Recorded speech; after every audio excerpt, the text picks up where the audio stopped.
Hello, my name is Michael Wier. I am a technical marketing engineer here at Ingram Micro. I'm also a CMMC registered practitioner, and I'm here today to talk to you about the recent update to FISMA. Little agenda for today. What we're going to do is first define FISMA at a very super high level. We're going to talk about what the new change is to it and talk about the implications of that change going forward for you as a service provider or someone serving or being a reseller to the federal government. FISMA, as it stands right now, it is the Federal Information Security Modernization Act. It used to actually stand for something else, but this has been its name since 2014.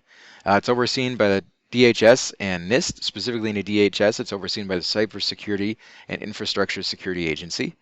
And high level, what it says, in italics is the actual text there, it requires federal agencies and those providing security to them to implement information security protections commensurate with the risk and magnitude of harm resulting from unauthorized access, use, disclosure, disruption, modification, or destruction of a federal agency's information. In other words, a federal agency has to take stock of what information it has, what could happen if that information was disclosed, and to make a cybersecurity policy that is commensurate with that protection to the possible risk. The new change in FISMA is regarding a subset of those that have to be under it, and that is critical infrastructure. Obviously, in a time of geopolitical conflict, critical infrastructure is one of the first things that would be a target by a nation-state-sponsored cyber attack. And specifically, the thing about critical infrastructure this update focuses on is reporting requirements.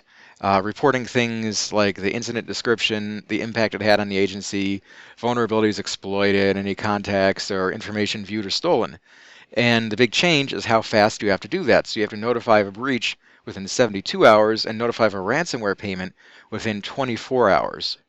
So what's the implication of that for our practice? It's speed and efficiency. It's a huge demand for that. So incident discovery starts the clock. And once that incident has been discovered, an agency has to assess the impact and the information affected by this incident. Now, that might seem like something that sounds relatively easy to do, but typically that process actually takes about 60 days. Now, it has to take 3 days, according to this new FISMA update. They also have to look at the vulnerability and exploits that have been used to do this attack, and they have to report on them very quickly. This is something that also usually took a very, very long time to do. So, how do we get around that? This is really what you need to do in a proactive way to get around this.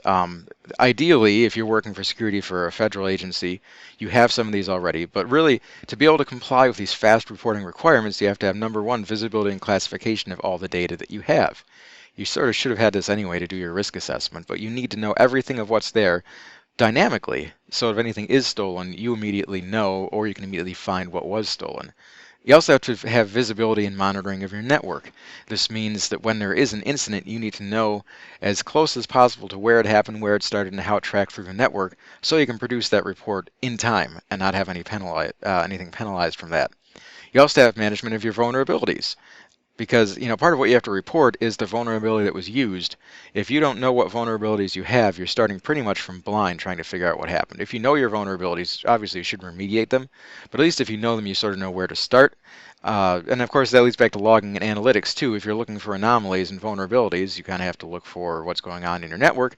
And of course, there's an element of forensics to this too. Digital forensics, cyber forensics is a huge booming field.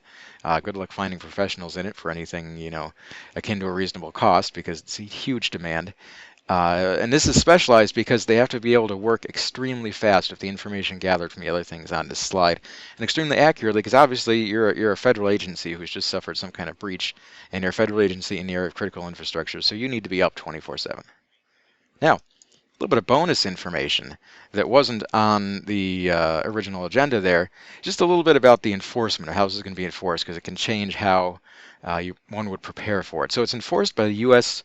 Attorney General. And the critical infrastructure agencies, they have 24 months to prepare to implement these standards. And there's something called a limited civil liability safe haven. So if there's a civil suit or something against one of these companies based on what they discover in these breaches, there's a certain safe haven law to protect them from having to pay those damages. But the thing to know about everything I've just talked about is it's still subject to additional changes. Much like anything coming out these days in cybersecurity, it's very dynamic because the environment is very dynamic. So there may be changes coming forward. Problems, questions, concerns, anything else you want to know about FISMA, feel free to contact me. My name is Michael Wier. Work here at ingrammicro.com. Don't forget to like and subscribe, and make sure you realize the promise of technology. Thank you very much, and have a good day.